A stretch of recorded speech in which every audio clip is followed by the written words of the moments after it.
Direction Mans, à l'ouest de la Côte d'Ivoire, où le Premier ministre Daniel Kablan-Duncan a inauguré la centrale d'alimentation en eau potable de la région. Cette centrale devrait couvrir la ville de Mans et ses environs pour plus de 15 000 mètres cubes d'eau potable. La mise en service a été suivie par notre reporter Alexis Ouedraogo. De l'eau pure, claire et surtout potable a jailli ce dimanche 30 décembre 2012 au pied des Dents de Mans. Chose promise, chose due, le cadeau du président Alassane Ouattara aux populations de l'Ouest avant la fin de l'année. Première étape de cette célébration, la visite de la centrale d'alimentation en eau potable de la ville de Zoba à près de 30 km de Mans. C'est ici, dans les eaux de la rivière Nzo, que les pompes de la nouvelle centrale puiseront l'eau qui sera ensuite traitée et distribuée aux populations. Aux côtés de plusieurs membres du gouvernement, Daniel Kablan-Duncan a visité les locaux de l'établissement avant de procéder à son inauguration. Il y a moins d'1 an, l'espace était en chantier méconnaissable grâce à l'appui de la BID en tant des banques islamiques de développement aux côtés de l'État ivoirien. 11 heures, cap sur les bureaux de la SODECI. Après les salutations de l'arrivée de l'eau.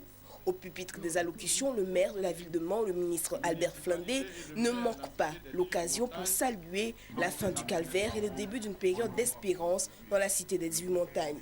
Cette visite achève de convaincre que l'homme, Ouattara, est un homme de parole. À sa suite, le ministre du Plan a dit merci au chef du gouvernement pour cette première visite à l'intérieur du pays autour d'un projet de développement.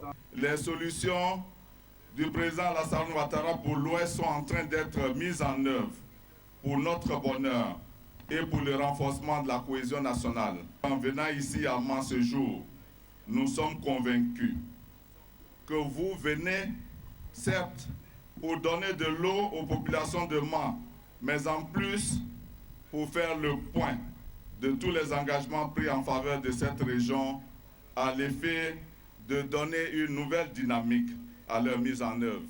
Dans une région de l'Ouest où près de 60% de la population a encore recours aux eaux de pluie, l'initiative est louable. Maître du projet, le ministre Patrick Achi n'en dira pas le contraire. Il a dit merci au président Alassane Ouattara pour les pressions au sein du gouvernement pour la réalisation des promesses faites aux Ivoiriens. Il a indiqué qu'à partir d'aujourd'hui, ce sont près de 15 000 mètres cubes d'eau qui seront mis à la disposition des populations. La ville de Mans a des difficultés périodiques et chroniques d'approvisionnement en eau potable.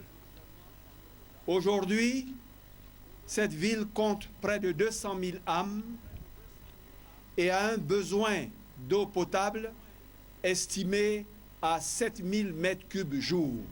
Aujourd'hui, après la mise en service, c'est 12 000 mètres cubes d'eau supplémentaires en provenance de cette rivière qui viendront s'ajouter aux 3 000 mètres cubes produits actuellement pour fournir en totalité 15 000 mètres cubes d'eau à la ville de Mans qui n'a besoin que de 7 000 mètres cubes. Pour les 10 à 20 années à venir, Mans n'aura plus aucun souci d'approvisionnement en eau potable.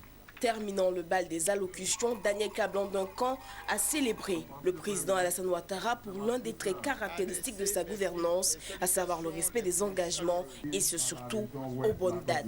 C'est lors de sa mémorable visite d'avril 2012 dans le district des montagnes que le président de la République avait pris l'engagement d'approvisionner entièrement la ville de Mans en eau potable d'ici la fin de l'année 2012.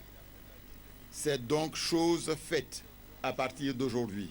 Dans son projet pour la Côte d'Ivoire, le président de la République accorde une importance toute particulière à la réduction de la pénibilité des tâches domestiques en offrant un accès facile à l'eau potable, aussi bien en zone rurale qu'en zone urbaine, notamment dans les quartiers défavorisés de toutes les villes de Côte d'Ivoire. Non plus seulement à Abidjan, mais dans toutes les villes du pays, contrées lointaines ou plus proches, le développement de la Côte d'Ivoire est en marche. Notons que la cérémonie a pris fin avec un don d'environ 6 millions de francs CFA du Premier ministre aux populations de Mans.